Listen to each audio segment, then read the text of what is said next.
तमाम लोग इनसे वाकिफ होंगे कि मतलब चेयरमैन है मऊ के और बहुत ही मजबूत आदमी। ये तमाम ऑड एंड इवन सिचुएशन में इन्होंने पूरे उत्तर प्रदेश में हाईएस्ट मार्जिन से इन्होंने विक्ट्री कायम किया है मऊ नगर पालिका पर। एक और तारीफ, इनके लीडरशिप में मऊ के तमाम मसलक के लोग एक बैनर के तले आए। 6 महीने में 350 फार्म दिया। इसकी तहरीर ज़्यादा करनी थी लेकिन नहीं कर पाएंगे। 400 मसाजिद हैं। मैं समझता हूँ कि हिंदुस्तान का सबसे डेंस पॉपुलेटेड, इतनी बड़ी आबादी, मेहनत कश लोग, और मैं ये भी कहता हूँ कि अगर किसी को दीन का गहवारा देखना है तो मऊ जरूर जाए। एक भी इमाम पैसे नहीं लेता। अभी हमारे जस्टिस साहब कह रहे थे कि पैसे बढ़ाने चाहिए, लेकिन एक एग्जाम्पल मऊ में भी है कि एक भी इमाम पैसा नहीं देता। क्यों? कि हर उसका 10वां 100वां और 200वां मुफ्ती, कारी और आलिम है, और ज़बरदस्त मरकज़ वो हिंदुस्तान का है। मैं इसलिए बात स्टेज दे के कह रहा हूँ, इस तमाम ऑन और ऑड और इवन सिचुएशन में इन्होंने अपने मसाजिदों को, दरगाहों को बचाने के लिए तमाम नाइतफाकियों को छोड़ के फॉर्म का भरना, डॉक्यूमेंट का क्रिएट करना। एक साबिक चेयरमैन है तैयब फाल्की साहब, इनकी और हमारे चेयरमैन उत्तर प्रदेश सेंट्रल वक्फ बोर्ड के एक स्पेशल कोशिश से, वो पायलट प्रोजेक्ट था हमारा, तो 350 फार्म है, जिसमें वक्फ बोर्ड, सुन्नी सेंट्रल वक्फ बोर्ड ने भी उसको 250 रजिस्ट्रेशन कराया है। ये वो हैं जिनके पास कोई कागजात नहीं। हमारा चैलेंज सरकार से इन्हीं बातों पे होनी आना है। ये हम अपने स्पीच में कहेंगे। अभी बीच में हम आ गए थे। जी बहुत बहुत शुक्रिया साहब। वेलफेयर फोरम के ही जो है टाउन से जो है ये मऊ के जितने भी रजिस्ट्रेशन हुए हैं, और उसके अलावा बहुत से वेलफेयर काम किए। एक छोटा बहुत जरूरी काम जो था कि रजिस्ट्रेशन को ऑनलाइन करना। ये जब मैं सीईओ हुआ करता था तब मैंने मतलब बार बार कहा अपने चेयरमैन से, कोशिश की, नहीं हो पाया। मगर इस उनकी कोशिश से यूपी में ये जो ऑनलाइन रजिस्ट्रेशन भी शुरू हो गया, ये एक अच्छा अचीवमेंट है, क्योंकि मुतल्लिक को जाना पड़ता था दूर दराज से, वो चीज़ खत्म हो गई। और वक्त की कमी की वजह से मुझे हिदायत दी गई कि मतलब जल्दी जल्दी इसको किया जाए। मैं उत्तराखंड के चेयरमैन जनाब सादात सम साहब से गुजारिश करूंगा वो तस्वीर लाएं। उत्तराखंड में भी बहुत सारे अवकाफ हैं, खास करके लगियर में ईरानी कलियर बहुत ही मशहूर जो है तो वक्त है, और बहुत ही आमदनी का वक्त है, जिसके यूपी में पहले हुआ करता था। मुझे उससे वाकिफियत है। ये जो है तो बाकी और भी सादात साहब आपको बेहतर बता पाएंगे कि उत्तराखंड की क्या पोजीशन है। मैं चाहूँगा कि सादात सम साहब यहाँ तशरीफ लाएं और अपनी बात करें। जनाब सादात सम साहब। बहुत बहुत शुक्रिया। आज वक्त वेलफेयर फोरम इस बहुत खूबसूरत मजलिस में हम जैसे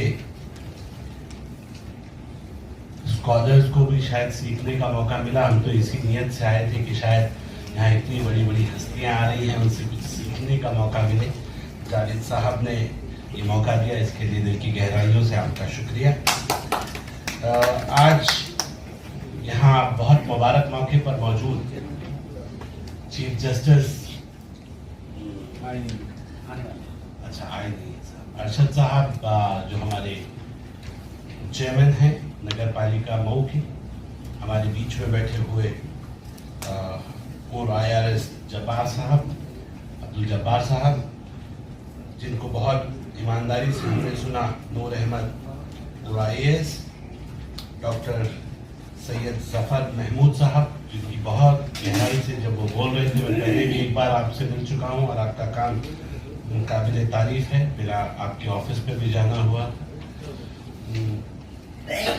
जस्टिस ए खान साहब, आपने भी बहुत बारीकी से हम लोगों को समझाने की कोशिश की। कई सारी मिसाल आप लोगों की तरफ से दी गई, तो एक स्टूडेंट की तरह हम लोग नोट कर रहे थे। MP अब्दुल सईद साहब, ex MP अजीज पाशा साहब, तमाम हाज़रीन मजलिस, इतना जरूर कहूँगा कि यहाँ एक बहुत अच्छी बात किसी ने कही थी, मैं शायद ये तो जल्द नहीं कर पा रहा हूँ कि किसने कही थी, लेकिन ये कहा था कि शायद वक्फ काउंसिल की बात चल रही थी कि वहाँ एक अधिकारी ऐसा होना चाहिए, इसका कोई क्राइटेरिया होना चाहिए। फिर उसके साथ बात आगे बढ़ी तो बात आई कि सीओ भी एक्स टीचर्स और एक्स आ जाते, और कबूतर को शाहीन समझने का भी कुछ इशारा आपने किया था। मैं इतना जरूर कहूंगा कि दिक्कत इस बात की है कि शायद हम लोग उम्मीदें वहां लगा रहे हैं जहां बहुत ज्यादा उम्मीदें नहीं लगानी चाहिए। हम मुसलमान हैं, हमारा यकीन है कि अल्लाह की मर्जी के बगैर एक पत्ता भी, सूखा पत्ता भी चाहे तो पेड़ से नहीं गिर सकता। तो दुनिया में जो कुछ होता है वो अल्लाह ही की मर्जी से होता है।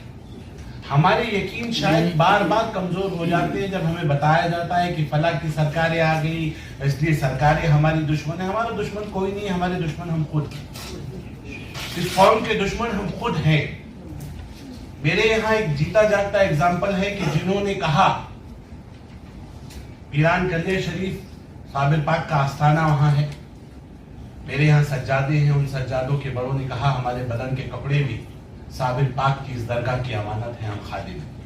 आज वो खादिम कहते हैं हम 400 बीघा की जमीन के मालिक हो गए, हम खादिम नहीं रहे, अब हम मालिक हो गए। ये बताता है कि जो खादिम है जब वो मालिकाना हक जता देंगे, जब मुतवल्ली चोर हो जाएंगे, जब वक्फ बोर्ड के जो चेयरमैन बनते हैं, जो सीईओ बनते हैं, जब वो चोर हो जाएंगे तो फिर बेकार है। हम सिर्फ अपने औपचारिकता तो पूरी कर सकते हैं, फोटो तो खिंचवा सकते हैं, प्रोग्राम तो हम बड़े बड़े मुनक्किद कर सकते हैं और उन प्रोग्रामों में आके तालियां लगवा सकते हैं, लेकिन शायद असल जिस मकसद के लिए हम चाहते हैं कि हम यहाँ इकट्ठा हों वो मकसद कहीं ना कहीं फॉलो नहीं जाता।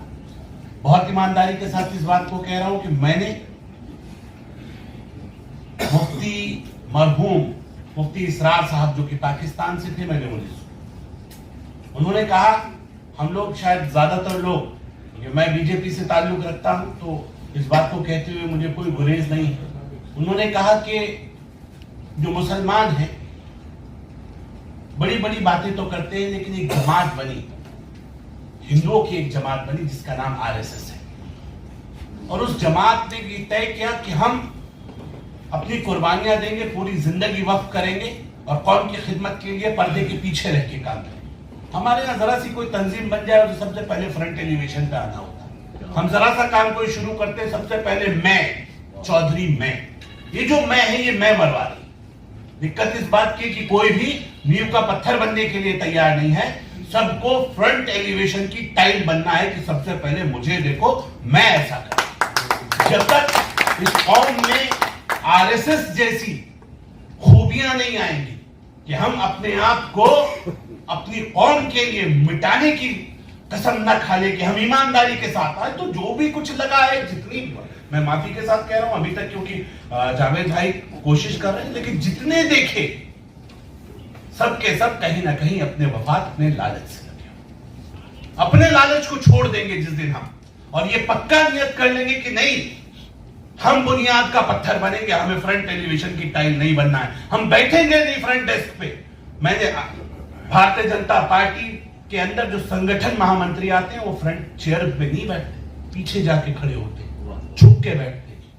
जिस दिन हमने वो सिचुएशन अपने अंदर पैदा कर ली, कौम का दर्द जिस दिन ईमानदारी से आ गया, मैंने नाम ले रहा था, मैं मरहूम मुफ्ती इसरार साहब पाकिस्तान के, उनको सुन रहा था, उन्होंने कहा था कि एक तंजीम, पूरे पाकिस्तान में एक तंजीम ऐसी नहीं बन पाई जो कौम का दर्द रखती हो, तो हम हिंदुस्तान की बात तो भरपूर की बात।